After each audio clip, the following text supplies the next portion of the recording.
지금 오늘 이제 집에 가면은 당장에 경복궁 먼저 가세요. 경복궁의 비원을 한번 가보세요. 그 조경이 얼마나 멋있어. 뭐 남편 손을 잡든 자식 손을 잡든 친구 손을 잡든 가갖고 도시락 해갖고 거기서 딱 까먹으면 바로 왕비만 바로 되는 거 아니에요? 옛날엔 거기 누가 들어갔어요? 지금은 들어갈 수 있어요 없어요? 있잖아요. 5천원 만원만 내면 5천원만 되면 왕비가 될 수 있는데 그 행복한 길을 우리가 땅바닥 우울하게 쳐다보느냐고 못 찾아가고 있는 거예요. 그래서 전 여러분들이 행복했으면 좋겠어요. 여러분들이 행복해야지 대한민국이 행복합니다. 그래서 지금부터 제가 영국 BBC에서 진짜 행복하지 않다는 사람들을 모아갖고 이 10가지, 물론 제가 한 3-4가지는 바꿨지만은 10가지를 실시를 하고 나니까 딱 3개월 지나고 난 다음에 다 행복하다고. 이렇게 세상이 행복한지 난 모르겠다고 그랬대요. 그래서 내가 지금부터 오늘 이 시간에는 10가지를 얘기를 할 테니까 여러분들 제가 하는 얘기를 잘 듣고 그대로 하면은 분명히 행복합니다. 왜냐하면 내가 행복하니까. 여러분들이 간지러움을 태우고 수술한 사람이랑 마취를 하고 수술한 사람이랑 깨어날 때 누가 덜 아플 것 같아요? 놀랍게도 간지러움을 태우고 수술한 사람이 덜 아프다는 거예요. 웃는 게 우리한테 그만큼 좋은 거예요. 근데 이게 이제 50대 된 여인한테 이제 저 여인이 인생을 어떻게 살았느냐 안 살았냐가 딱 보여요. 50대 된 여인이 막 항상 웃고 그런 얼굴은요, 50대 되면 얼굴 뭐 오똑하고 눈 이거 다 똑같아. 얼굴이 그 얼굴 다. 그런데 늘 웃고 살아온 자매는요 참 예뻐요. 편안해 보이고 주름이 한 560개 정도 이렇게 탁 하면서 얼굴이 굉장히 편안해져요. 근데 이게 안 웃은 여자는 주름이 17개밖에 안 생긴대요. 그러니까 560개면 자갈자갈자갈하니 이쁜데 부담스럽지 않은데 17개면 얼마나 부담스러워요. 이마에 칼자국 나인 거지. 쫙 굵은 주름 여기 쫙. 이 사람은요 웃어도 무서워요. 예, 웃어도 무서워요. 그러니까 여러분도 웃으면서 사세요. 반갑습니다. 예. 자, 우리가 미국에서 10년 전에 하버드 대학에서 교수님 한 분이 행복론이라는 강좌를 열었어요. 그런데 처음에는 많은 사람들이 의아했어요. 왜 의아했냐면 하버드 대학은 어딥니까?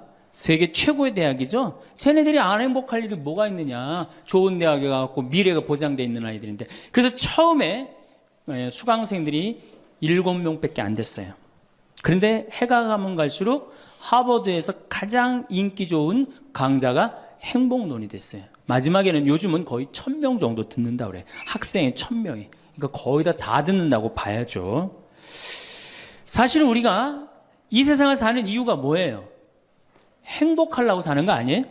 이 세상을 사는 이유가 내가 자식 공부 열심히 시키고 내가 돈 많이 벌고 여러분들처럼 좋은 아파트 환경 좋은 데 가서 사는 이유도 다 뭐예요? 행복하기 위한 거예요. 그런데 이걸 뒤집어 보고 자세히 들여다보면은 행복이 뭔지를 모르고 어떻게 하면 행복하게 사는지를 모르고 내가 어떻게 돈을 쓰면 행복하게 사는지를 모르는 사람들이 대부분이에요. 뭐 때문에 사는지를 모르는 사람이 너무 많아요. 그래서 우리나라는 자, 초등학교 태어나면서부터 공부하기 시작합니다. 어디 들어가려고? 서울대학 들어가려고. 그래갖고 서울대학이 몇 퍼센트 들어가요? 1% 들어가요. 그럼 나머지 99%는 무슨 생각이 들어요? 참 난 불행하다. 그런 생각 참 많이 해요. 그리고 그 부모는 내가 서울대학에 들여보내려고 있는 돈 없는 돈 다 쏟아붓는데 내 자식이 서울대학 못 가고 저 지방 무슨 3대학에 들어갔어. 그럼 부모는 어떻게 생각해? 부모도 나도 불행하다고 생각하는 거예요. 애도 불행하고 본인도 불행하고. 그럼 서울대학 들어가는 애는 행복하냐? 밥 먹고 공부만 해갖고 20살 때까지 공부만 해갖고 서울대학에 들어가는 애는 행복하냐? 저는 아니라고 생각해요. 그래갖고 직장에 겨우 들어가 이제는 20대 백수 천지입니다. 아예 직장 들어가는 걸 포기해요. 길이 없으니까. 그럼 죽어라고 에너지는 젊은 청춘은 청춘대로 날리고 20대는 공부해갖고 취직도 못하고 그래갖고 결혼해갖고 55세까지 어떻게 합니까? 또 애 교육시켜야지. 또 내가 얼마 전에 그 어느 용인에 있는 유치원에 엄마들한테 이렇게 강의를 이렇게 갔는데 너무너무 그 원장 선생님한테 슬픈 얘기를 들었어요. 그 유치원 애들한테 그 유치원이 제가 보기엔 전국에서 제일 좋은 것 같아요. 마당도 넓고 시설이 너무너무 좋아. 그런데 그 유치원에서 다른 유치원으로 간대요. 영어 때문에. 그 유치원은 영어를 안 가르치니까. 그러니까 그때부터 애들을 괴롭히기 시작하고 본인도 괴로운 거예요. 여기를 보내야 되냐, 저걸 보내야 되느냐. 얼마 전에 여기 저기 이 반포 본당에서 여기 와서 피정을 했는데 아주 중국집, 유명한 중국집 하는 사장님이 여기 왔어요. 신부님, 정말로 그 부모들이 와갖고 애들 스케줄 관리를 해준다는 거예요. 탕수육 하나 시켜놓고. 그러니까 자기가 없는 거야. 오로지 누구한테만 매달려 있는 거야? 자식한테만 매달려 있는 거야. 그러니까 55세까지 했는데 서울대학은커녕 무슨 제3대학에 들었어. 본인도 불행해. 그리고 이제 이러고 딱 죽으면 좋은데 이게 죽지도 않네. 100살이 될 때까지. 그러니까 우린 다 불행한 거예요. 그래서 우리나라가 178개 국가 중에 행복 지수가 102등이야. 거의 꼴등이에요, 꼴등. 이렇게 잘 먹고 잘 살면서도 안 행복하다고 그러는 게 슬프지 않아요? 그래서 지금부터 제가 영국 BBC에서 진짜 행복하지 않다는 사람들을 모아갖고 이 10가지, 물론 제가 한 3, 4가지는 바꿨지만은 10가지를 실시를 하고 나니까 딱 3개월 지나고 난 다음에 다 행복하다고. 이렇게 세상이 행복한지 난 모르겠다고 그랬대요. 그래서 내가 지금부터 오늘 이 시간에는 10가지를 얘기를 할 테니까 여러분들 제가 하는 얘기를 잘 듣고 그대로 하면은 분명히 행복합니다. 왜냐하면 내가 행복하니까. 첫 번째, 운동해라. 행복의 첫 번째 조건은 건강입니다. 몸이 아프면요, 아무것도 할 수 없어요. 몸이 아픈 건 뭐든지 귀찮습니다. 몸이 아프면 자신감도 없습니다. 몸이 아프면은 돈도 빠져나갑니다. 그러니까 내가 행복하려고 그러면 제일 먼저 뭐 하면 돼요? 운동하면 돼요. 그래서 30분 정도, 일주일에 3번 정도 몸 안에 산소를 충분히 공급해줘야 돼. 몸 안에 산소를. 그러면은 모든 기관이 다 좋아져요. 산소 공급해주는 제일 좋은 방법은 뭐예요? 걷는 거, 산에 가는 거. 그리고 뭐 그것도 여의치 않으면 여러분들 스트레칭 하는 거. 그리고 내가 조금 돈이 있다, 수영장 가는 거. 수영장 가는 거 참 좋아요. 벤자민 플랭클린이라는 사람이 미국의 독립 선언문을 기초한 분이에요. 이분이 뭐라고 그러냐면 여러분들 잘 아는 유명한 얘기입니다. 재산을 잃으면 조금 잃은 거고, 명예를 잃으면 반을 잃은 거고, 건강을 잃으면 다 잃었다 그랬어요. 건강을 잃으면 다 잃은 거예요. 저도 원래 관절염이 있었어요. 그래갖고 내 동창들이 나보고 40살 네가 넘어서 살면은 이별여행 가준다 그랬어요. 세계 이별여행. 그때까지 못 살 것 같았거든. 그리고 내가 보자 신부 때도 교우들이 나한테 그랬어요. 아, 신부님 곧 쓰러져서 죽을 것 같아요. 그랬어요. 정말로 그렇게 건강이 안 좋았어요. 근데 제가 수영을 하면서부터 건강해지기 시작해서 수영하면서. 지금 수영장 25m 풀 40밖에 한 번도 안 쉬고 돕니다. 한 번도 안 쉬고. 그거 어려운 거 아니에요. 조금만 여러분들 투자하면. 그걸 이제 그런 이 건강에 자신이 생기니까 요즘은 뭐를 해요? 스킨스쿠버 다이빙을 합니다.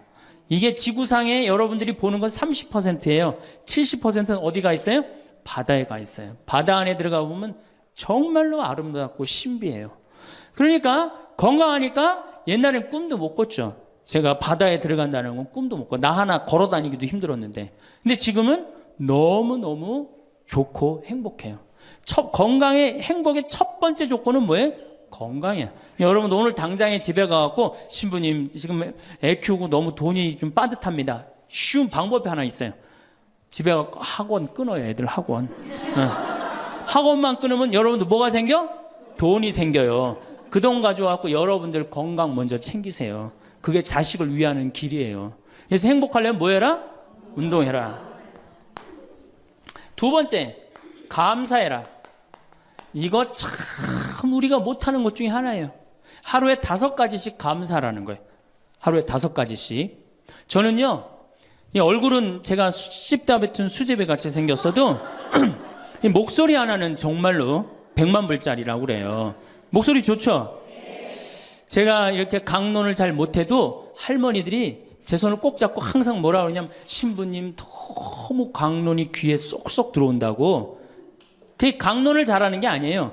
제 목소리 톤이 이렇게 대중한테 귀에 쏙쏙 들어가는 톤이에요.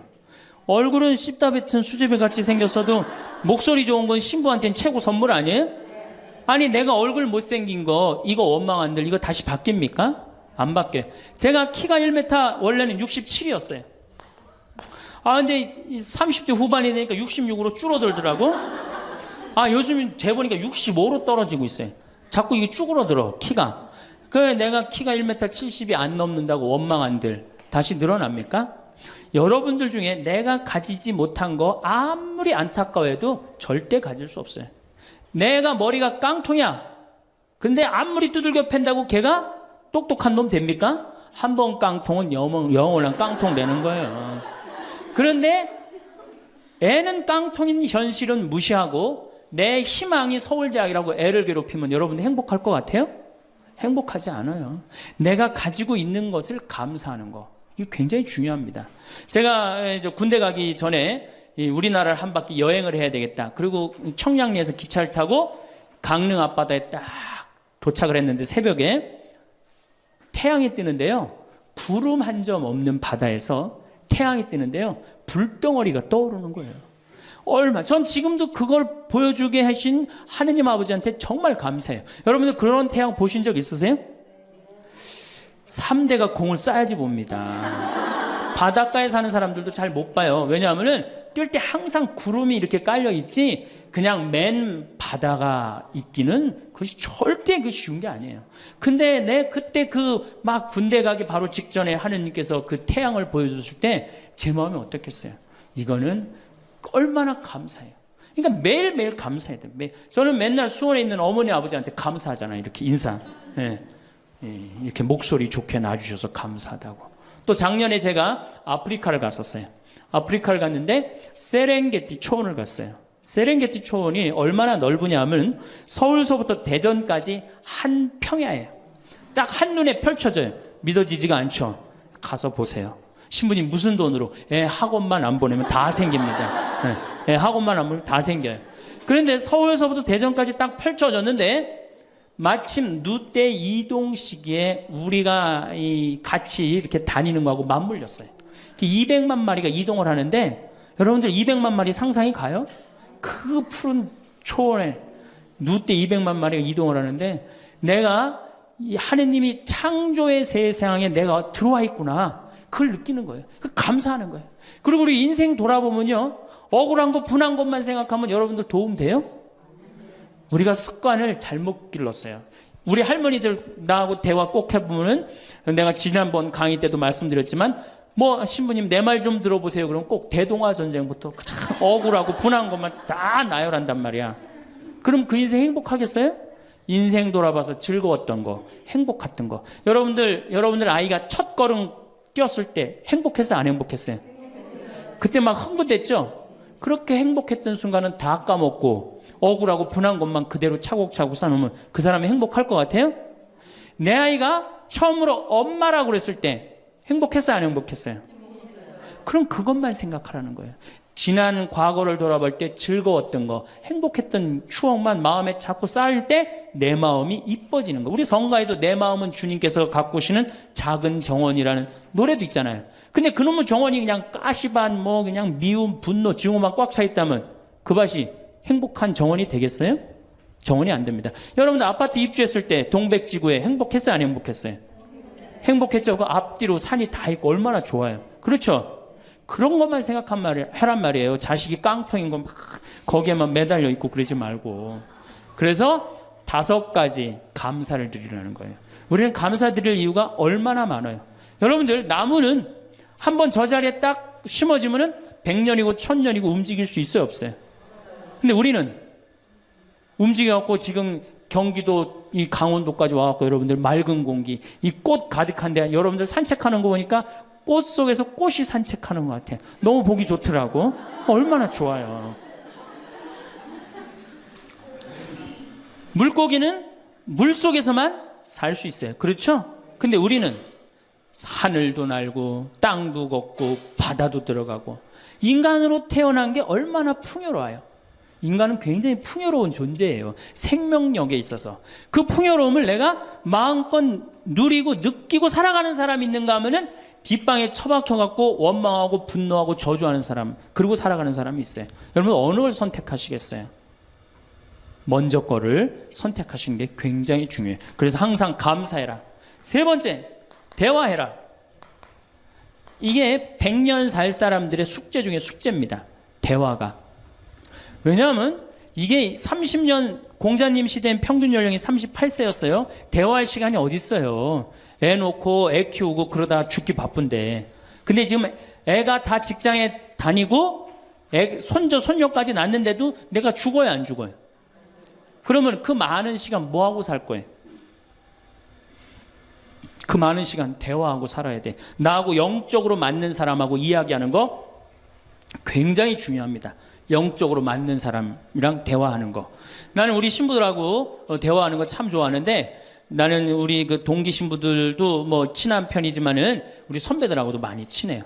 내가 아주 좋아하는 신부 베드로 신부가 작년에 나하고 북유럽을 여행을 가기로 했는데, 이 신부가 몸이 아파갖고 다시 복귀를 해. 그러니까 이제 다시 본당 신부로 발령을 받아서 이렇게 일반 여행을 가기 싫고 성지순례를 가고 싶었나 봐요. 나하고 약속을 깨고 저는 혼자 북유럽을 가고, 이 신부는 메주고리를 갔다 왔어요. 메주고리를 갔다 왔는데, 내가 이제 교구청 강의 나가거나 교구에 강의 나갈 일이 있으면 그 집에서 잠을 잘 자요. 이제 그 성지순례 갔다 오고 난 다음에 그 집에서 잠을 자는데, 그 신부가 미안했는지 성지순례 갔다 온 이야기를 해주는 거예요. 메주고리는 40년 동안 성모님이 4명한테 매일 발현한대요. 한 명한테는 부활 때, 성탄 때, 또 한 명한테는 8월 10, 매달 15일에 이렇게 발현을 한대요. 그곳에 이제 갔는데, 거기서 신부님을 한 분 만나셨대요. 어떤 신부님을 만났느냐 하면은 이탈리아 신부님인데 시실리 본당 신부님을 만났대요.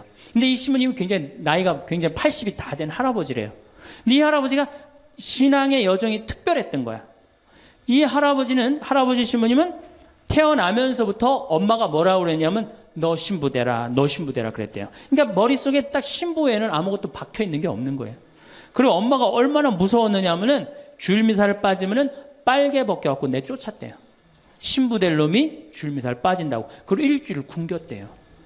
그러니까 한 번도 다른 걸 생각해 본 적이 없는 거, 무서워갖고 엄마가. 그리고 자기는 신부가 팔자인 줄 아는 거예요. 그래갖고 신부가 됐으니 뭐가 행복해. 자기가 원한 것도 아닌데 이끌려서 그냥 신부가 됐는데, 그래갖고 정말로 신앙심 없이 이 신부님이 10년을 그냥 살았대요. 그 신부님도 아마 엄마 죽으면 이제 관두려고 이제 이게 언제 죽나 기다리는데, 이제 사제로 생활을 한 지 10년이 됐는데, 자매들하고 어느 날 같이 있는데 자매 중에 하나가 마귀가 걸린 거예요. 그래갖고 막 마귀짓을 하는 거예요. 막 마귀짓을 해요. 그래갖고 주위의 자매님들이, 그땐 1950년대니까 구마기도 함부로 못했거든요. 신부만 할 수 있었어요. 신부님 빨리 하셔라. 난 못한다. 왜 못하시냐? 사실은 내가 신앙심이 없어갖고 이렇게 안수기도를, 마귀를 쫓는다고 안수기도를 하면은 그 마귀가 금방 내가 신앙이 없는지 알아볼 거다. 그래서 나한테 들어올까봐 나 무서워서 난 못한다. 그래도 신부님밖에 없는데 어떻게 하시냐? 신부님이 하셔라.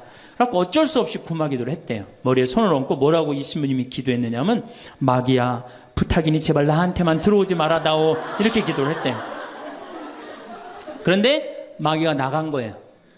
그래갖고 자매가 깨어나고, 신부님 너무 감사하다고, 나 마귀 쫓아내줘서. 그런 소리 하지 마라. 난 마귀 쫓아낸 적 없다. 그저 나한테만 들어오지 말라고 그랬다. 아니라고. 신부님이 머리에 손을 얹었을 때 성령의 힘이 얼마나 셌는지 마귀가 자기를 끌고 나가려고 그랬는데 못 끌고 나갔다는 거예요. 그때 신부님 마음이 조금 뜨거워진 거예요.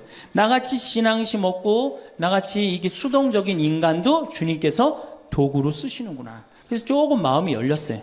마음이 열려도 이 신부님은 너희는 모두 이것을 받아 먹어라. 이는 너희를 위하여 내어줄 내 몸이다. 이렇게 하면서도 20년 동안 미사를 하면서도 정말 거룩한 변화가 일어날까 의심을 했었대요. 아직도 내 신앙이 약하니까 안 일어나겠지.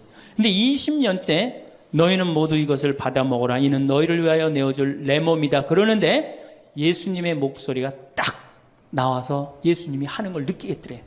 그러니까 미사도 누가 지내는 게 아니다? 내가 지내는 게 아니라 내 몸을 빌어서 예수님이 지내는구나. 이탈리아 시실리섬 본당 신부인데 이게 마음이 너무 뜨거워진 거예요. 뜨거워져갖고 어떻게 했느냐? 길거리에 뛰쳐나가고 선교를 하기 시작한 거예요. 그래서 7,000명을 선교를 했대요. 그냥 대단한 거죠. 그거 대단한 거예요. 근데 이 신부님이 이제 예수님도 사랑하고 신앙심도 굳고 사제로서 이제 너무 행복해. 그런데 문제가 하나 있어요. 어떤 문제가 있냐면 자기 엄마가 너무너무 무서웠기 때문에 예수님 엄마도 무섭다고 생각을 한 거예요. 그래서 평생 성모님한테 한 번도 의지를 한 적이 없는 거예요. 간구를 해본 적도 없고. 내가 이렇게 사제로서 이제 모든 게 다 됐는데 우리 성모님한테 내가 우리 예수님, 이 좋은 예수님 낳아주신 성모님을 사랑해야 되지 않겠느냐. 그래서 보스니아 크로아티아에 있는 메주고리에 이제 운전을 하고 갔대요. 갔는데 성모 발연동산에 딱 도착을 했는데 성모님이 그 발연동산에 느껴지는 품이 성모님이 나를 평생 이 품에서 내가 성모님 품에서 이제까지 보호받아 왔구나를 그냥 느끼겠더래요. 그러니까 이 신부님이 너무너무 행복한 거지. 그래서 매년 그 메주고리에 와갖고 세계에서 오는 신부들한테 자기 신앙을 고백을 하는 거예요. 나는 이렇게 사제로 평생 살면서 이런 은총을 받았다. 그걸 이제 우리 베드로 신부가 듣고 와서 나한테 얘기를 해주는데 한 새벽 한 3시간을 얘기를 해주는데 그 시간이 너무너무 은혜로운 거예요. 얼마나 그런 영적으로 통하는 사람이 있으면은 행복해요. 그렇죠? 여러분들, 그래서 여러분들 이제 대화가 뭐 요새 무슨 프로에 대화가 필요해 그런 것도 있다며요. 대화가 꼭 필요해요. 여러분들이 여러분을 영적으로 이끌어줄 스승이 필요해요. 신부님, 나는 사실은 저 사람이 굉장히 마음에 드는데 저 사람이 나한테 관심이 없어요. 저 사람이 영적으로 깊은데. 그러면은요, 내 돈 들여서 먹을 거 사주면서 얘기하시면 돼요. 여러분들, 내가 뭘 얻으려면 반드시 어떻게 해야 돼요? 투자해야 됩니다. 그러니까 영적으로 깊은 사람 선물도 사주고, 예? 밥도 사줘가면서 내가 접근해야지. 가만히 있는데 누가 나를 봐줘요. 적극적이어야 돼. 적극적이어야 돼. 그래서 대화 꼭 여러분들 필요하다는 거. 제일 좋은 건 남편이죠. 근데 남편이 안 되면은 주위에 다른 사람들, 주위에 영적으로 깊은 사람들 많아요. 또 뭐 판교가 뭐 땅값이 좋대더라, 뭐 동탄에 그 아파트 거기 상가가 좋대더라, 이런 사람 말고 정말로 삶의 질이 높은 사람, 영적으로 하느님 나라를 정말 갈구하는 사람, 이런 사람하고 가까이 지내고, 그런 사람한테 가까이 지내려면 어떻게 해야 돼? 내가 먼저 다가서야 돼요. 그래서 대화가 꼭 필요하다. 네 번째, 공부해라. 이거 정말로 중요한 것 중에 하나예요. 우리가 초등학교 6년, 중고등학교 6년, 대학교 4년 배워서 몇 살까지 울고 먹어요? 50까지. 실질적으로는 대학교 졸업하고 2년만 지나면 자기가 배운 게 다 끝난대요. 그런데도 우리는 공부 안 하고 어떻게 해? 그냥 사는 거예요. 50부터 100살까지 남은 인생 또 50년 남았는데 어떻게 해요? 그냥 사는 거예요. 아니, 용감해도 그렇게 용감할 수가 있어요? 공부를 안 하고? 저는 제가 신부가 돼서 환경에 너무너무 관심이 많았어요. 그런데 저는 인문학을 공부했잖아요. 종교 철학, 뭐 신학 이런 걸 배웠는데 환경을 딱 접근하니까 너무 어려워. 무슨 BOD가 어떻고, 뭐 COD가 어떻고, PPM이 어떻고, PPT가 어떻고, PPB가 너무너무 어렵더라고요. 그래서 내가 공부를 해야 되겠다. 그래서 아주대학교 산업공학과 환경공학과에 공부를 했어요. 대학원을. 2년을 공부하고 나니까 석사 학위가 나오더라고요. 석사 학위가 나오니까 환경부에서 연락이 왔어요. 신부님, 지금 전국적으로 60명 환경 강사를 모집하는데 천주교에 보니까 공학 석사학위 따신 분이 계시니까 좀 나와주라고. 그럼 해라고. 그래갖고 이제 한강 관리청인가 하여튼 어디에 제가 이름이 등록이 됐어요. 전국으로 다 뿌려졌어요. 그런데 천주교 교우들이 교육을 담당하면 다 날 부르는 거. 환경 교육을 담당하면. 전라도 고구미라면서 저를 불러요. 일반 주부대학에서. 고구미 어디냐? 그랬더니 일단 비행기를 타라고 그러더라고. 광주행 비행기를. 광주행 비행기를 탔어요. 여러분 고구미 어딘지 아세요? 여러분들도 모르죠? 광주행 비행기를 탔어요. 비행기를 탔더니 이제 자가용이 날 데리러 나왔어요. 자가용을 타고 나주를 지나고 영암을 지나고 무슨 완도 있는 데까지 갔어요. 이제 다 왔나 보랬더니 전화를 끌더니 배 띄우라고 막 전화를 하더라고요. 배를 띄워갖고 배를 타고 섬으로 건너갖고 거기서 또 차를 타고 30분 정도 들어가니까 전라도 고금도라는 데예요. 우리나라 맨 끄트머리. 얼마나 좋아. 전국에 다니면서 강의해서 좋아. 그분들 천주교 신부 한 번도 본 적이 없잖아요. 신부가 와서 환경 강의하니까 선교해서 좋아. 강서료 받아서 좋아. 또 거기 멸치가 주산지라고 멸치 선물 받아서 좋아. 공부하면요, 여러분들 할 일이 너무너무 많고 인생이 너무너무 다이나믹한 인생이 기다려져요. 호스피스를 배워도 되고, 무슨 공예를 배워도 되고, 자수를 배워도 되고, 수지침을 배워도 되고, 도자기를 배워도 되고, 플룻을 배워도 되고. 남은 인생이 50년이란 말이에요. 50년. 여러분들 50년이 짧아요? 앞으로? 그런데 공부 안 하고 그냥 버티고 그냥 살 거예요? 이제 공부하셔야 돼요. 공부를 하셔야만이 여러분들의 인생이 행복해집니다. 5번째, TV 시청을 반으로 줄여라. 이게 이제 문제 중에 문제예요. 제가 전전 시간에도 TV에 대한 얘기를 했지만 현대의 하느님이 누구예요? 저는 십자가에 계신 예수님이 하느님이라고 생각 안 해요. 현대의 하느님은 TV님입니다. 가정방문 다녀보면은 거실 정가운데 누가 모셔져 계셔요? 텔레비전님이 모셔져 계셔요. 텔레비전님이 모셔 계신데 소파는 누굴 향해서 배열되어 있어요? 텔레비전님을 향해서 배열. 말씀하십시오. 당신 종이 듣고 있나이다. 텔레비전님이 시키는 대로 다 합니다. 마가 좋으니 마를 사 먹어라. 그럼 다음날 다 줄 서서 마 사 먹고, 도라지가 좋으니 도라지를 사 먹어라. 그러면 또 다 도라지 사 먹고. 텔레비전이 시키는 대로 하는 거예요. 아침에 일어나고 누구한테 제일 먼저 문안 인사드려요? KBS님 밤새 안녕히 주무셨습니까? 사실 평화방송에 인사하는 경우들은 좀 나아요. 그래도 아침에 아침 미사도 하고 그 새벽에 성모님 강의도 나오고 묵주기도도 나오고 그러잖아.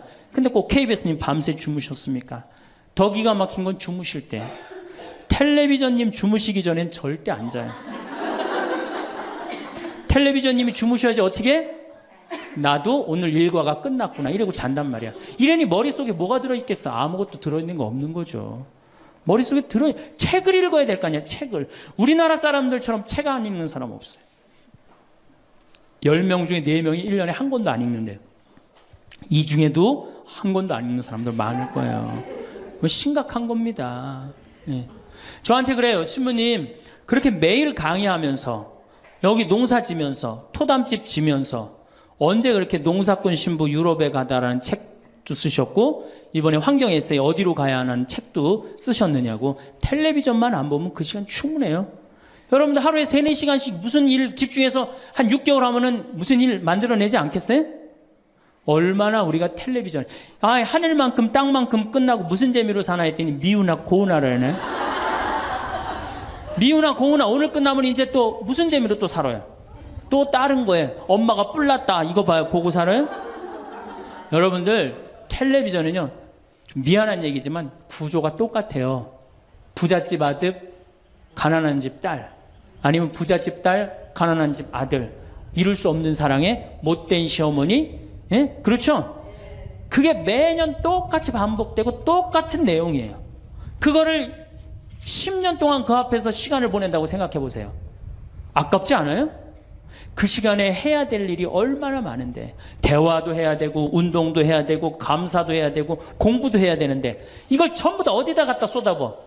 텔레비전에 갖다 쏟아부어요. 그리고 여러분 텔레비전을 보면 볼수록 어떤 의식이 늘 것 같아요? 패배의식이 늘어납니다. 텔레비전을 보면 볼수록 마음에 갈등이 일어나요. 제가 유럽의 가정에 초대를 받아서 이렇게 가보면요 거실에 텔레비전 있는 집 하나도 없어요. 소파는 다 어떻게 서로 마주보게 배열되게 돼 있어요. 근데 우리나라는 완전히 텔레비전에 완전히 미쳐 있어요. 그러니까 이 2개만 치면 여러분은 행복합니다. 자식하고 텔레비전만 치시면은 여러분들은 행복할 수 있어요. 6번째, 신앙생활을 해라.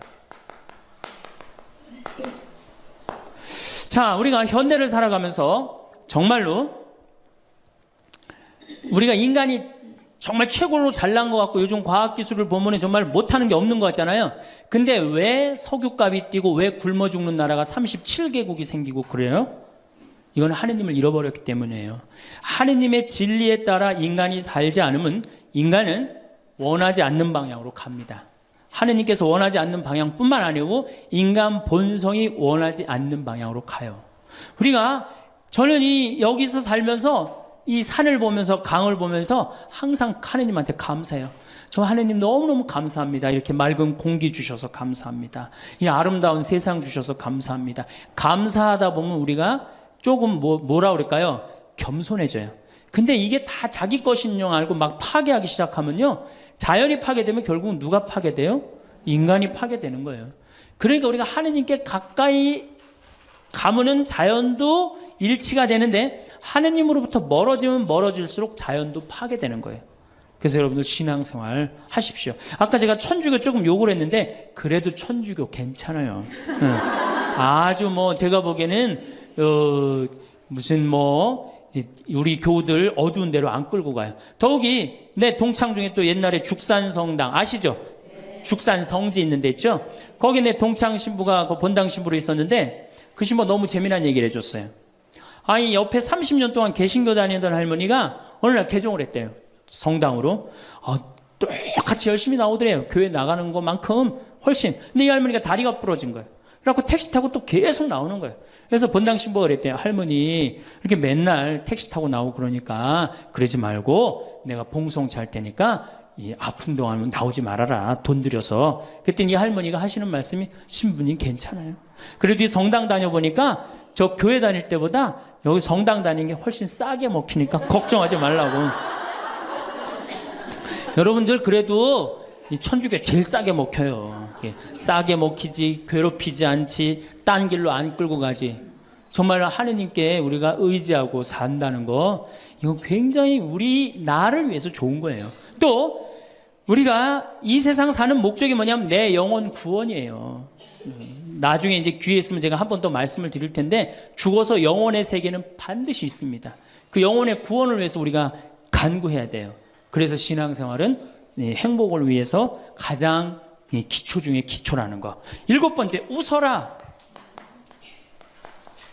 이게 웃는 게요. 우리가 행복으로 가는 길에 최고의 지름길이에요. 웃는 게. 그런데 우리나라 사람들이 잘 안 웃어요. 얼마나 안 웃느냐면 내가 이제 이렇게 도시에 나가고 엘리베이터를 타요. 엘리베이터를 타면은 얼굴 모르는 형제가 이렇게 눈이 마주쳐도 제가 웃어줘요. 빵긋 웃어주면은 저쪽에서 같이 싹 미소를 줘주면 참 좋을 텐데 저쪽에 있는 남자가 딱 내가 빵긋 웃어주면 어떻게 하냐면은 내가 저놈을 어디서 봤더라 이러는 표정으로 날 쳐다보는 거예요. 근데 여러분들 유럽을 가고 제가 미국을 가고 아프리카를 가고 파푸아 뉴기니를 가고 인도를 가도 눈 마주쳐서 제가 웃어주면 다 웃어줘요. 근데 절대 안 웃는 나라가 우리나라예요. 얼굴 모르는 사람 이렇게 마주쳐서 웃으면요. 심지어는 여기 우리 생태마을을 찾아오는 사람도 제가 웃어줘도 안 웃어요. 그만큼 경직돼 있는 거예요. 여러분들이 간지러움을 태우고 수술한 사람이랑 마취를 하고 수술한 사람이랑 깨어날 때 누가 덜 아플 것 같아요? 놀랍게도 간지러움을 태우고 수술한 사람이 덜 아프다는 거예요. 웃는 게 우리한테 그만큼 좋은 거예요. 근데 이게 이제 50대 된 여인한테 이제 저 여인이 인생을 어떻게 살았느냐 안 살았느냐가 딱 보여요. 50대 된 여인이 막 항상 웃고 그런 얼굴은요. 50대 되면 얼굴 오똑하고 눈 이거 다 똑같아. 얼굴이 그 얼굴을 다. 그런데 늘 웃고 살아온 자매는요. 참 예뻐요. 편안해 보이고. 주름이 한 560개 정도 이렇게 탁 하면서 얼굴이 굉장히 편안해져요. 근데 이게 안 웃은 여자는 주름이 17개밖에 안 생긴대요. 그러니까 560개면 자갈자갈하니 이쁜데 부담스럽지 않은데 17개면 얼마나 부담스러워요. 이마에 칼자국 나인 거지 쫙 굵은 주름 여기 쫙. 이 사람은요 웃어도 무서워요. 예, 웃어도 무서워요. 그러니까 여러분들 웃으면서 사세요. 제가 보통 강의를 이렇게 다니면 일반 주부대학 이렇게 강의를 달 때는 아해모 어해줘요. 얼마나 잘 웃는지 몰라요. 근데 내가 일반 공무원들 이렇게 강의를 갈 때가 있어요. 특히 무슨 이렇게 과장들 이런 그런 분들 한 번은 한 200명을 강의를 했는데 죽는 줄 알았어 내가. 2시간 내내 한 번도 안 웃는 거예요. 내 강의를 듣고. 그런데 여러분들 남녀 수명의 차이가요 6년이 납니다. 6년이. 여성이 83세, 남성이 76세. 이제 6년, 7년이 나요. 전 그 원인이 어딨나 가만히 생각해 보더니 여자는 참 잘 웃어요. 깔깔거리면 자기네들끼리. 남자는 직장에 가도 안 웃고 집에 와도 안 웃고 그러니까 빨리 죽는 거야. 여러분들 오늘 여기서 많이 웃었으니까 내가 보기에는 120살이 아니라 123살까지 살 것 같아요. 네. 오래 살으면 안 되긴 안 되는데 안 죽는 걸 어떻게 해요? 이제 안 죽는 걸 어떻게 해요? 나도 그거 잘 아는데 여러분들 민주주의하고 공산주의가 결정적으로 갈린 이유가 뭐라고 생각하세요? 승패가 어디에 있다고 생각하세요? 저는요 공산주의를 이렇게 보면요 웃음이 없어요. 그렇죠? 가만히 생각하면 공산주의 생각하면 소련, 동독 이런 거 생각하면 웃음이 있어요 없어요? 없죠? 그런데 민주주의 생각하면 유머가 있고 웃음이 있고 영화를 봐도 즐거운 영화만 있잖아요. 공산주의는 막 딱딱하고 결국은 그래서 망한 거예요. 인간은요 웃느냐 웃지 않느냐에 따라서 행복이 결정됩니다. 여러분들이 늘 웃고 산다 그럼 여러분들은 행복의 길로 가는 거예요. 여러분들도 인상 쓰고 산다 그럼 여러분 불행의 길로 가는 거예요.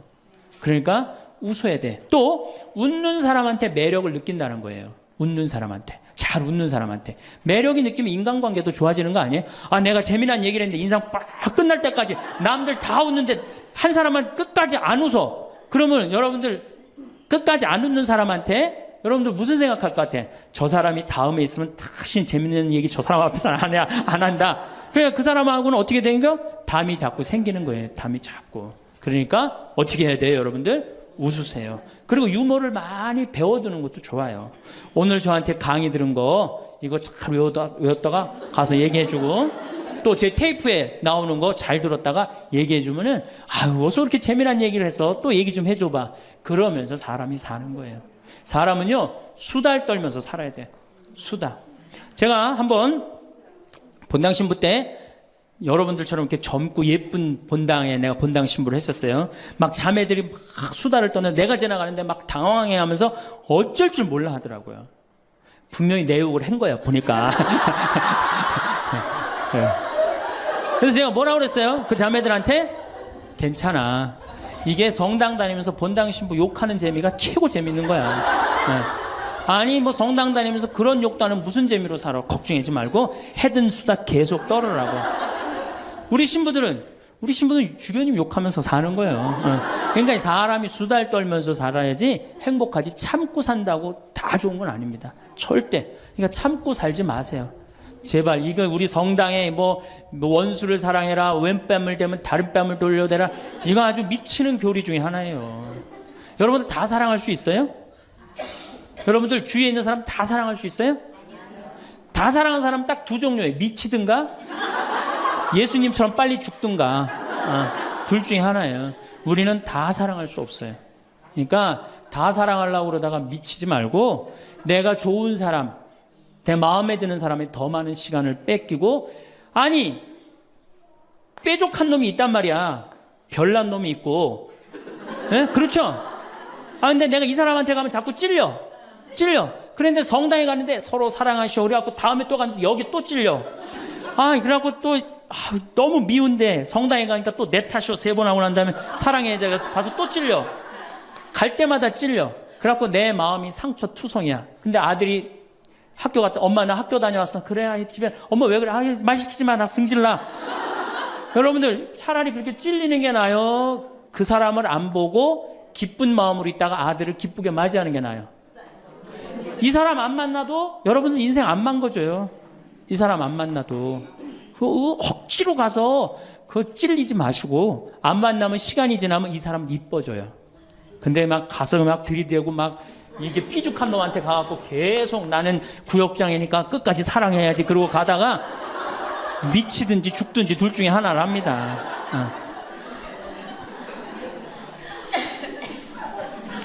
8번째 전화해라.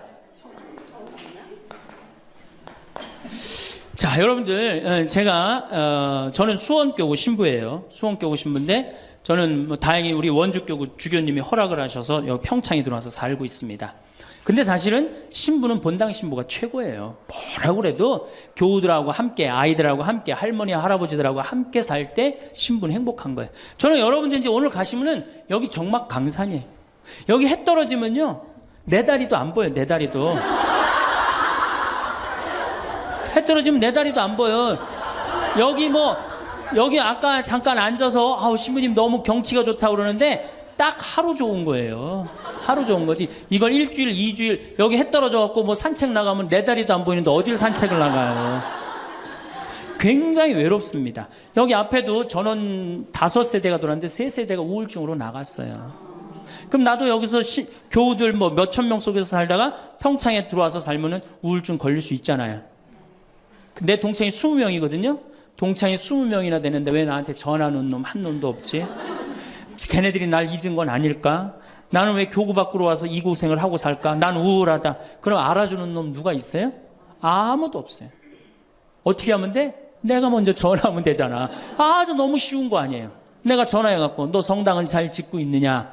너 요즘 큰 성당에 갔는데 어떻게 잘 지내냐? 내일은 내 동창이 또 우리 집에 와서 있겠대. 몸이 안 좋아갖고. 그러니까 그 전화를 하니까 동창들이 와서 안식년도 여기 와서 지내고 아프면 여기 와서 지내고 허리 수술에도 와서 지내고 그러니까 외롭지 않은 거예요. 사랑도 먼저 하는 게 중요한 거지 나한테 누가 해주지 않을까? 죽을 때까지 안 찾아옵니다. 남녀의 사랑 문제가 아니라 인간이 살아가면서 그런 거예요. 그러니까 내가 먼저 전화하라는 거 굉장히 중요한 거. 내 동창 중에 지금 보구마국장 우리 수원교구 보구마국장 내 동창인데 얘가 로마로 유학을 갔어요. 있기 전에도 뭐 친하게 지냈지만 유학을 갔는데 이놈이 한 달에 3번 어김없이 전화하는 거예요. 생태마을 농사는 잘 되냐? 잘 돼. 그럼 또 다음에 전화해갖고 생태마을에 피정은 많이 들어오냐? 많이 들어와. 또 다음에 전화해갖고 너 몸은 안 아프냐? 안 아파. 다음 달에 또 전화해요. 생태마을 피정은 많이 들어오냐? 생태마을에 농사는 잘 되냐? 6년 동안 변함없이 전화하는 거예요. 내가 전화 한 번 우리 성당 여기 사무실로 전화해갖고 우리 사무장한테 우리 저기 황 신부님 뭐하고 지내느냐고 그 정도로. 그러니 싫어할래야 싫어할 수가 있어요? 얼마나 나를 그렇게 전화해주면 고마워. 그 흠이 있다면 꼭 수신자 부담으로 하는 것 빼고는 너무너무 좋아요. 여러분들도 전화번호를 적어놓고 그렇게 하십시오. 9번째, 시간이 없으니까. 자, 자기 자신을 사랑해라. 자기 자신을 사랑하지 않는 사람은 어느 누구도 사랑할 수 없어요. 자기 자신을 사랑하지 않는 사람은. 근데 이게 50대 된 아줌마들을 보면 다 쌈순이야, 쌈순이. 자식 보면 자식 보고 싸워요. 내가 너한테 해준 게 얼만데 서울대학도 못 가고 저 지방대학 가고 자취비 무슨 뭐 등록비 이런 거 내 속을 새기냐 그러고 아들 보면 싸워요. 누워갖고 그냥 빈둥빈둥 거리면 이 왼수 같은 놈아 나가 돼지라 그러고. 남편 보면은 남편 보고 싸워요. 당신 나한테 시집 와갖고 나한테 해준 게 뭐 있냐 그러고 내가 눈이 뼈지. 시집 오기 전에 내가 그때 눈이 뼈지. 저 인간을 믿고 내가 시집을 왔다 그러고 남편 보고 싸워요. 시어머니 보면 시어머니 보고도 싸워. 왜 죽지도 않고 그렇게 날 이렇게 괴롭히냐고. 왜 쌈순이가 될까요? 우리나라 40, 50대 주부들이 자기가 행복하지 않기 때문이에요. 다 해주면은 이게 자기 도리라고 큰 착각을 합니다. 그런데 시간이 가면 갈수록 상실감을 느껴요. 이젠 본인이 행복하려고 노력하세요. 여기 암 걸린 분들, 마지막에 이제 더 이상 살 수 없는 분들이 나한테 와갖고 면담을 해요. 특별히 자매님들이 나한테 면담을 할 때 울며 불며 통곡하는 얘기가 뭔지 아세요?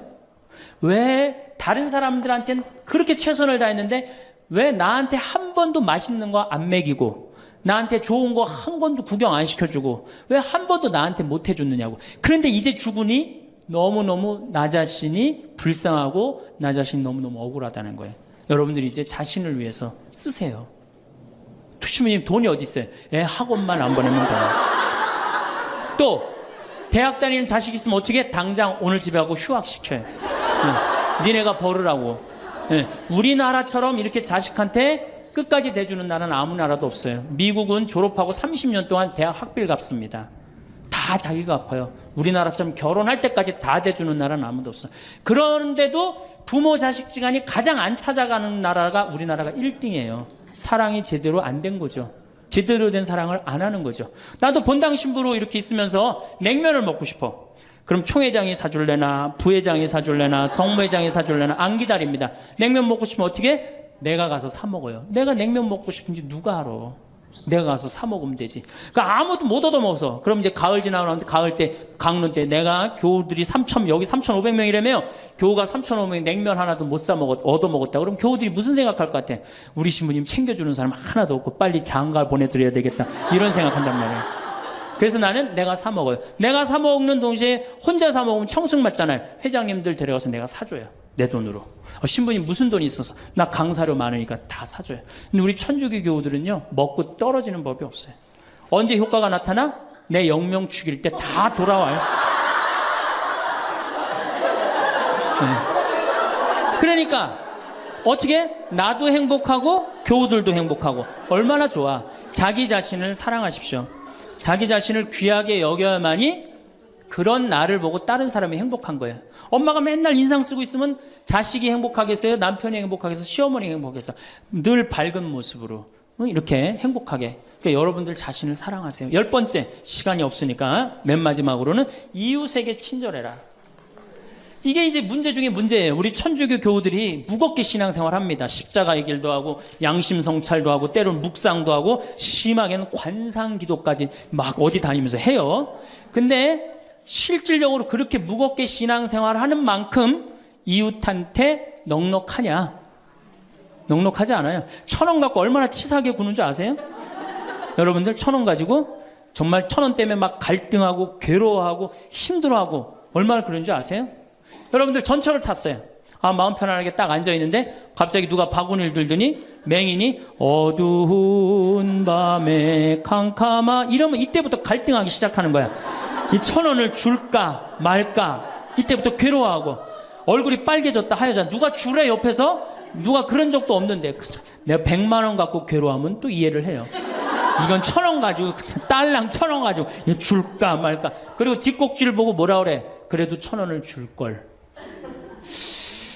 하느님이 이런 나를 보고 하늘에서 무슨 생각할 것 같아요? 저걸 천당에 데리고 올까 말까. 뭐하러 십자가의 길을 하고 뭐하러 이렇게 심각하게 참회절을 해요? 이런 거 하나도 제대로 못할 거라면은. 재작년에 여기 물폭탄이 터졌어요. 그래갖고 다 잠겼어요, 평창에. 근데 안성에 있는 요셉 양로원, 농아 양로원 할머니들이 전화가 왔어요. 수녀님을 통해서. 신문이 우리가 돕고 싶다는 거예요. 아니 무슨 무료 양로원에 있는 할머니들이 돕느냐. 자기네들이 정부에서 나오는 돈이 있대요. 그래서 1,000원씩 고수톱 칠 때 고리도 뜯고 음식물 남기면 1,000원씩 모은 돈이 50만 원을 모아뒀대요. 그래서 여기 우리 형제 중에 조립식에 사는 형제가 집이 다 떠내려갔어요. 그래서 와라. 그랬더니 80만 원을 갖고 왔어. 할머니들이. 한 4, 5분이 말 못하는 할머니들이. 그리고 이불 12채, 전기밥솥 하나. 아니 무료 양론에 사는 할머니도 1년에 한 번씩 돕는다는데 그 살기 좋다는 동백에서 살면서 한 번도 안 도우면은 여러분들 천당 갈 것 같아요? 못 가. 아니 우리가 너무 이웃한테 인색하게 살아요. 내가 시장에 나갔어. 시장에 나갔는데 다리 잘린 분이 이 고무 타이어를 하고 막 음악을 틀고 껌을 이렇게 리어카에 밀고 와. 그러면은 야 천당 갈 공로살 기회가 오는구나. 이런 생각을 해야 되는데 무슨 생각을 해? 제발 내 쪽으로만 오지 마라. 여러분들 교황님이요 뭐라고 그러셨느냐면은 나는 행복했습니다. 여러분들도 행복하십시오. 그리고 가셨죠? 요한 바오로 2세 교황님이. 저는 그 말이 이 세상 어떤 명언보다도 명언이라고 생각해. 인간으로 와서 행복하게 살아야 돼요. 갈 때 행복하게 가야 돼요. 여러분들 신앙생활하는데 우울하게 하면 안 됩니다. 정말 내가 하느님 믿는 거 아니야. 온 우주의 아버지가 내 아버지 아니에요. 주인이 얼마나 행복해. 뭐 때문에 여러분들 고통스러운지 아세요? 욕심 때문에 고통스러운 거예요. 그 욕심만 조금만 내다버리면 마음이 얼마나 자유로워요. 다닐 때도 얼마나 많고 구경할 때도 많고 얼마나 아름다워요. 우리 그냥 대한민국처럼 아름다운 나라가 어디 있어요. 세계에서 제일 아름다운 나라가 대한민국이에요. 다녀볼 때 너무 많아. 결론으로 자 여러분들 지금 오늘 이제 집에 가면은 당장에 경복궁 먼저 가세요. 경복궁의 비원을 한번 가보세요. 그 조경이 얼마나 멋있어. 뭐 남편 손을 잡든 자식 손을 잡든 친구 손을 잡든 가갖고 도시락 해갖고 거기서 딱 까먹으면 바로 왕비만 바로 되는 거 아니에요? 옛날엔 거기 누가 들어갔어요? 지금은 들어갈 수 있어요 없어요? 있잖아요. 5,000원 10,000원만 내면 5,000원만 되면 왕비가 될 수 있는데 그 행복한 길을 우리가 땅바닥 우울하게 쳐다보느냐고 못 찾아가고 있는 거예요. 그래서 전 여러분들이 행복했으면 좋겠어요. 여러분들이 행복해야지 대한민국이 행복합니다. 예, 감사합니다. 황창현 신부님의 행복 특강 어떠셨나요? 우리가 어떤 마음가짐을 가지고 살아가느냐에 따라 단돈 5,000원으로도 왕비가 될 수 있다는 말씀이 참 재치 있고 좋았습니다. 오늘 황창현 신부님께서 말씀해 주신 행복하려면 꼭 기억해야 할 10가지에 대해 다시 한번 들으시면 좋겠습니다. 행복의 조건 10가지. 운동하라. 행복의 첫째 조건이 건강이다. 건강을 잃으면 다 잃는 것이다. 감사해라. 없는 것에 자꾸 불평하지 말고 가지고 있는 것에 5가지씩 감사하라. 대화하라. 영적으로 통하는 사람과 대화하라. 공부해라. 평생 공부한다는 마음으로 공부해라. TV 시청을 반으로 줄여라. 신앙생활을 해라. 많이 웃어라. 나이 들어 잔주름이 많아도 웃는 얼굴은 평안해 보인다. 수다 떨며 살아야 한다. 내가 좋아하는 사람과 지내라. 별난 사람과 억지로 잘 지내려다 가시에 찔리지 마라. 전화해라. 사랑도 먼저 하는 것이 중요하다. 나 자신을 사랑하라. 자신을 귀하게 여겨라. 쌈순이가 되지 마라. 자식에게 너무 올인하지 마라. 이웃에 친절하라입니다. 마지막으로 무병장수하는 7가지 장수 습관을 말씀드리겠습니다. 나이 들수록 운동보다 이 습관만큼은 목숨 걸고 꼭 해야 합니다. 사람마다 인생의 길이가 있습니다. 우리는 그걸 수명이라고 말합니다. 그렇다면 왜 어떤 사람은 오래 살고 다른 사람은 짧게 살까요? 노인 학회지에 발표된 연구에 따르면 실험 연구에 참가했던 사람 중에 긍정적이고 낙관적인 사람은 그렇지 않은 사람보다 90세 이상 살 가능성이 높았다고 발표했습니다. 다시 말해서 두려움과 걱정을 없애라는 말입니다. 사람들이 의외로 모르는 7가지 장수 습관. 지금 이 영상을 보고 난 뒤 한 번에 모든 걸 하려고 하지 않고 7가지 습관 중에 한 개만 딱 가져가겠다는 마음으로 30분 안에 실천해 보세요. 무병장수 인생을 사는데 많은 도움을 줄 거라 확신합니다. 첫 번째, 절대 귀가 멀어지면 안 된다. 흔히 나이를 먹으면 귀가 잘 안 들리게 되는 게 당연하다고 여기는데 청력 감퇴는 그리 쉽게 볼 문제가 아니다. 귀가 잘 안 들리면 인지 기능이 급격히 떨어지게 되기 때문이다. 청력이 떨어지면 다른 사람과 대화할 일이 줄어든다. 상대방의 이야기를 편안하게 들을 수 없으니 아무래도 누군가와 이야기하기 꺼려진다. 이러면 사회 활동량이 줄어들고 우울감을 자주 느끼며 사회적 고립 상태에 빠지기 쉬워서 인지장애를 겪을 확률이 높아진다. 또 귀가 멀어지면 다른 사람의 말을 듣기 위해 뇌 에너지의 대부분을 청각 처리에 사용하게 되면서 다른 인지 기능들은 상대적으로 점점 쇠퇴해 간다. 임상 경험으로 봐도 70대의 청력이 떨어지면 인지장애가 발병하는 경우가 많았다. 따라서 귀가 잘 안 들린다면 이비인후과에 방문해서 난청의 진행을 늦추는 동시에 주저하지 말고 보청기를 사용해야 한다. 귀 건강을 유지해서 다른 사람과 계속 대화할 수 있다면 인지장애가 발병할 위험도 줄어들게 할 수 있다. 옛날에는 보청기가 크고 갑자기 소리가 울리기도 해서 여러모로 불편했지만 요즘에는 기술이 발달한 덕에 성능이 좋아진 데다 크기도 작아져서 편리해졌다. 가격은 보통 100만 원에서 300만 원대로 예전에 비해 저렴한 편이나 그래도 부담스럽다면 월 2만 원, 3만 원 정도로 사용할 수 있는 렌탈 서비스가 있으니 시험 삼아 이용해 보길 추천한다. 저렴하면서도 성능 좋은 보청기를 빌려서 쓸 수 있을 것이다. 아울러 난청의 진행 정도에 따라서 청각 장애인으로 인정받으면 국가에서 제공하는 보조금을 받을 수도 있다. 두 번째, 나이 들수록 외모에 신경 써라. 심리치료법 중에 행동을 변화시켜서 감정을 조절하는 행동치료라는 방법이 있다. 흔히 알고 있는 인지치료와 대응하는 개념으로 이전과는 다른 새로운 경험을 시도하거나 낡은 습관을 바꿔서 마음을 치료하는 방법이다. 이는 60에서 70대 노인이 젊어지는 방법으로도 딱 들어맞는다. 기분이 좋지 않을 때 억지로라도 화장을 하고 머리를 다듬으면 마음이 한결 나아진다. 보통은 행동보다 마음이 먼저라고 생각하기 쉽지만 때로는 마음이 행동의 지배를 받는다.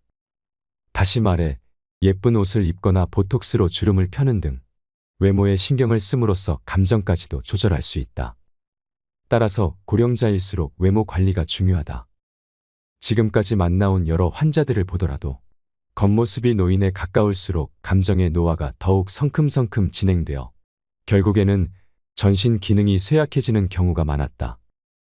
반대로 노인임에도 외모에 신경을 쓰는 사람은 대체로 건강하다.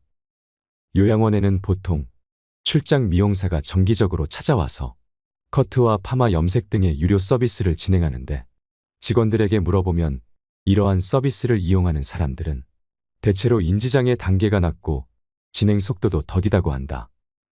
나 역시 인지장애를 앓고 있는 고령의 여성이 공들여 화장한 모습을 보면서 어딘가 모르게 생기가 넘치는 듯하다는 느낌을 여러 차례 받은 적이 있다. 나이든 여성이라면 화장을 하고 머리를 손질할 뿐 아니라 피부를 젊게 유지해야 한다. 피부를 관리를 하면 확실히 눈에 띄게 주름이 펴지고 예뻐진다. 나이가 들어도 주변 사람들에게 충분히 매력적으로 보일 수 있다. 아직도 이러한 안티에이징 시술을 반칙이라고 여기는 사람이 많다. 하지만 노후에는 어떤 일이라도 반칙으로 단정짓지 않는 사고방식이 중요하다. 세 번째, 고기를 먹어라. 강연장에서 고령자일수록 고기를 먹어야 한다라고 말하면 열의 9은 콜레스테롤 수치가 걱정된다는 대답이 돌아온다. 이러한 걱정을 덜어주기 위해 여기서 확실하게 언급하건대 콜레스테롤이 몸에 해롭다는 말은 가짜 뉴스, 즉 잘못된 정보이다. 오히려 노후에 건강하게 지내려면 콜레스테롤은 반드시 필요하다. 애초에 콜레스테롤은 인간을 포함한 동물의 몸을 구성하는 지방의 일종이다. 성호르몬과 세포막의 재료로서 생명체에게 없어서는 안 될 주요한 성분이다. 그뿐 아니라 뇌에서 세로토닌을 운반하는 중요한 역할을 맡고 있다. 세로토닌이란 뇌 신경세포들 사이에서 여러 자극이나 감정을 전달하는 신경 전달 물질 중의 하나이다. 신경 전달 물질 중에는 도파민, 아드레날린이 유명하지만 세로토닌은 이런 신경 전달 물질의 분비량을 조절하는 지휘관 같은 존재로서 인간의 마음을 조종하는 역할을 담당한다. 콜레스테롤은 이와 같은 세로토닌을 운반하는 물질로 콜레스테롤 수치가 높은 사람일수록 우울증에 걸릴 확률이 낮고 또 우울증에 걸리더라도 빨리 나을 수 있다. 또한 콜레스테롤은 남성 호르몬인 테스토스테론을 구성하는 재료이다. 요즘 성관계를 맺지 않는 사람이 늘어나고 있는 이유도 콜레스테롤을 줄여야 한다는 잘못된 믿음이 퍼지면서 남성 호르몬 수치가 줄어든 탓에 있다고 생각한다. 더욱 놀랍게도 콜레스테롤 수치가 낮으면 암에 걸리기 쉽다는 연구 자료도 있다. 이는 면역 세포를 구성하는 재료가 부족해지기 때문이다. 물론 콜레스테롤 수치가 지나치게 높으면 고콜레스테롤 혈증으로 동맥경화를 일으킬 위험도가 높아지는 것이 사실이다. 하지만 반대로 너무 낮아도 혈관이 약해져서 뇌졸중을 앓을 확률이 커진다. 사실 현대 일본인의 평균 수명이 세계에서 제일 높은 축에 속하는 이유 중에 하나도 옛날과는 비교할 수 없을 만큼 고기를 많이 먹어서 콜레스테롤 섭취량이 크게 증가한 덕에 있다. 콜레스테롤 수치가 오르면서 혈관이 탄력 있고 튼튼해졌기 때문에 출혈성 뇌졸중으로 인한 사망자가 감소한 것이다. 네 번째, 많이 씹어라. 음식과 관련해서 씹기의 중요성도 언급하고 싶다. 예전에 초등학생을 대상으로 다음과 같은 기억력 테스트를 실시한 적이 있다. 다양한 색깔의 판을 배치해서 30초간 외운 다음 그것과 똑같은 순서로 색깔 카드를 뽑게 하는 시험이었다. 그런데 이때 껌을 씹으면 정확도가 2배나 올라갔다. 연구 결과 껌을 씹으면 뇌의 혈류량이 증가했는데 특히 기억을 관장하는 해마의 혈류량이 크게 늘어났다. 이는 우리가 음식을 씹을 때 사용하는 근육인 깨물근이 3차 신경을 통해 뇌와 이어져 있기 때문이다. 깨물근이 움직이면 대뇌와 편도체 같은 인지 기능을 담당하는 뇌 부위가 자극을 받아서 혈류량이 늘어난다. 또 껌을 씹으면 치아를 감싸고 있는 치근막에도 압력이 전달되는데 이 역시 뇌와 이어져서 뇌를 자극하고 활성화한다. 따라서 반대로 건강하지 못한 치아는 인지 장애를 일으키는 원인이 된다. 이유는 크게 2가지다. 첫째, 씹는 횟수가 줄어들면 뇌로 가는 자극이 감소해서 인지 기능이 떨어지게 되기 때문이다. 둘째, 씹는 힘이 약해지면 신선한 채소와 같이 딱딱한 음식을 피하고 면처럼 부드러운 음식을 자주 먹게 되는데 그에 따라 비타민이 부족해져서 인지장애가 발생할 위험이 커진다. 실제로 치아가 거의 없는 사람은 치아가 20개 이상 있는 사람에 비해 인지장애가 발생할 확률이 1.85배나 높다는 연구 결과가 있다. 또 알츠하이머형 인지장애 환자는 채소 섭취량이 적다고 한다. 이 때문에 건강하게 오래 살고 싶다면 돈이 많이 들더라도 틀니나 임플란트를 활용해서 치아 건강을 지켜야 한다. 덧붙여서 뇌를 자극하기 위해서는 깨물근 많이 움직여야 하므로 껌이나 오징어를 자주 씹자. 심심할 때 간식거리를 씹는 것만으로도 뇌 건강을 지켜낼 수 있다. 새끼 식사를 할 때에도 젊었을 때보다 더 많이 씹어먹는 습관을 들여야 한다. 이러한 작은 습관이 뇌의 노화를 늦춘다. 5번째, 무슨 일이든 일을 해라. 세계적으로 인정받는 장수 지역에는 다음과 같은 공통점이 있다고 한다. 무엇보다도 사람들이 꾸준히 몸을 움직인다. 장수 지역에는 나이가 들어도 밭일, 정원 가꾸기, 집안일 등으로 꾸준히 몸을 움직이는 사람들, 즉 일하는 사람들이 많았다. 그 외에도 배부르게 먹지 않기, 목적 의식 지니기, 스트레스 해소하기 등의 공통점이 있었지만 건강하게 오래 살기 위한 조건으로 꾸준히 몸을 움직이는 것, 즉 일하기를 제일 중요하게 꼽았다. 일하기의 중요성을 알려주는 또 다른 예로는 영국이 한 경제지에서 수십 년에 걸쳐 진행한 행복도에 관한 조사를 들 수 있다.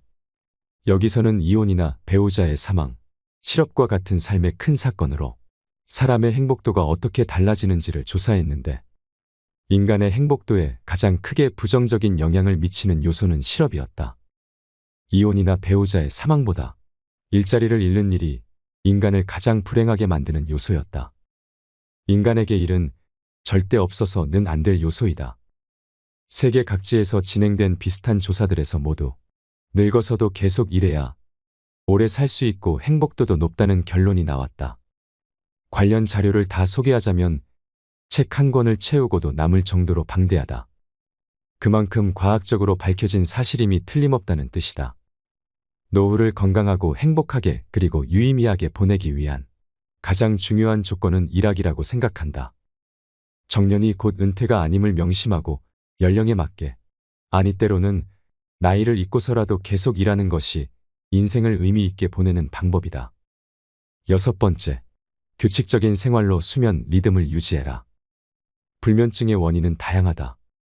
우울증이 원인인 경우도 있고, 순환기계 질환처럼 몸 상태가 좋지 않아서 잠을 못 자는 경우도 있다. 하지만 대부분은 잠들지 못할까 봐 두려워하는 정신적인 문제에서 기인한다. 이러한 종류의 불면증은 규칙적인 생활을 하면 크게 나아진다. 먼저 밤에 잘 자기 위해서는 아침에 일어나는 시간을 일정하게 유지해야 한다. 회사에 다닐 때는 출근 시간이 정해져 있으므로 저절로 기상 시간이 일정할 수밖에 없었는데 당시에는 무척 피곤하게 느껴졌겠지만 그것은 우리의 몸과 마음에 좋은 영향을 미쳤다. 매일 같은 시간에 일어나는 습관이 심신의 변화를 최대한 막아주었기 때문이다. 그러나 은퇴 후 그럴 필요가 없어서 기상 시간이 들쑥날쑥하게 되면 세로토닌과 같은 신경 전달 물질의 분비가 줄어들고 세로토닌이 부족해지면 수면을 유도하는 멜라토닌 줄어들어 수면 장애를 겪기 쉽다. 따라서 신경 전달 물질의 정상적인 분비를 촉진하기 위해서는 매일 아침 같은 시간에 일어나야 한다. 전날 밤 푹 자지 못했건 늦게 잠이 들었더라도 아침이 되면 평소와 같은 시간에 침대에서 나와야 한다. 당일은 조금 피곤하고 졸리겠지만 길게 보면 뇌와 몸을 지키는 좋은 습관이다. 여기에 매일 아침 같은 시간에 식사를 하면 수면에 더욱 긍정적인 효과를 미친다. 수면 리듬을 일정하게 유지하기 위해서는 식생활의 리듬도 중요하기 때문이다. 7번째, 성호르몬 감소를 주의하라. 중장년층은 성호르몬 감소에도 주의해야 한다. 나이를 먹으면 남성은 남성 호르몬이, 여성은 여성 호르몬이 줄어든다. 남자든 여자든 모두 중성화된다는 말이다. 성호르몬 감소는 우리의 몸과 마음의 변화를 일으킨다. 이로 인한 갱년기 장애는 주로 여성에게서 나타난다고 알려져 있지만 사실 남성에게도 갱년기 장애가 찾아온다. 갱년기 장애가 오면 자율신경계 이상으로 온몸에 다양한 증상이 나타난다. 피로감, 권태감, 우울증, 다한증, 두근거림, 잔뇨감, 어깨 통증, 관절통 등 이것이 다 성호르몬 균형이 깨지면서 나타나는 증상이다. 특히 갱년기에는 남녀할 것 없이 마음의 병을 호소하는 사람이 늘어난다. 우울증 진단을 받은 사람은 보통 여러 가지 갱년기 질환을 함께 앓는 경우가 많다. 미국과 유럽에서는 성호르몬이 감소하면 호르몬 보충요법을 받는 것이 일반적이며 보험도 적용된다. 나는 여성이든 남성이든 호르몬 보충요법을 적극적으로 이용을 권장한다. 만약 갱년기 장애를 앓고 있는 남성이라면 주저하지 말고 병원에 있는 남성 건강 클리닉 등을 방문해서 상담을 받아보자. 마지막으로 노후에 주어진 7만 3천 시간을 의미 있게 살고 싶다면 기억해야 할 것이 있다. 1960년대에는 평균 수명이 남성은 65세, 여성은 70세였다. 당시 정년은 평균 55세였으므로 퇴직 후 남성에게 남은 생은 고작 10년 정도였다. 하지만 지금은 퇴직 후 남은 생이 20년을 훌쩍 넘어 30년에 가까워졌다. 여생이라 부르기에도 민망한 긴 시간이다. 정년을 맞이한 60세의 나이는 새로운 인생이 시작되는 해라고 봐야 한다. 노후에 우리에게 주어진 시간은 얼마나 될까?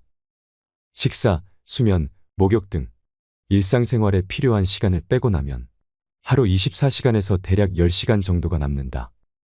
1년으로 따지면 3,650시간이다. 요즘에는 80세까지 건강한 사람이 많으므로 60세부터 20년 동안 약 7만 3천 시간이라는 자유시간이 주어진다. 현재 연간 평균 노동시간이 1915시간이니까 20세부터 60세까지의 40년 동안 약 7만 6천 시간을 일하는 셈인데, 이렇게 본다면 정년 이후 우리에게는 젊은 시절 일했던 시간만큼의 자유시간이 또다시 생기게 된다. 노후에도 여전히 많은 시간이 남아있는 것이다. 노후에 주어진 터무니없이 긴 시간을 유의미하게 보내는 방법은 두 가지다. 하나는 쓰면서도 질릴 만큼 모범생다운 결론이지만 공부하기이고, 나머지 하나는 일하기이다. 안타깝게도 인간의 뇌는 공부와 일 외에는 쉽게 질려버리기 때문이다. 유럽과 미국에서는 행복한 은퇴 생활이라는 말을 즐겼으며, 일찍 은퇴한 뒤 노후에는 여행과 취미 생활을 마음껏 즐기며 살아야 한다는 사회적 분위기가 형성되어 있지만, 이는 어디까지나 분위기일 뿐 실상은 좀 다르다. 취미와 여행에 빠져 지내는 시간은 기껏해야 2에서 3년 정도이고, 이후에는 이런 삶에 조금씩 실증내는 사람이 많아진다고 한다. 환갑을 맞이하기 전까지는 60대가 되면 쉬면서 마음대로 놀고 싶다는 생각이 있었어도, 이제는 그러한 인생을 살겠다는 마음을 아예 접는 노인분들이 많다. 그래서 힘이 닿는 한 앞으로도 계속 지금까지 해왔던 방식대로 일하자고 마음먹는 게 좋다. 75세, 80세는 일할 수 있다면 계속 일하는 편이 좋다는 말은 과학적으로도 증명된 사실이다. 실로 다양한 연구와 조사를 통해 노동은 인간을 건강하게 오래 살도록 해주고 인생의 충실감을 느끼게 해주며 행복한 노후를 보내게 해준다는 점이 밝혀졌다.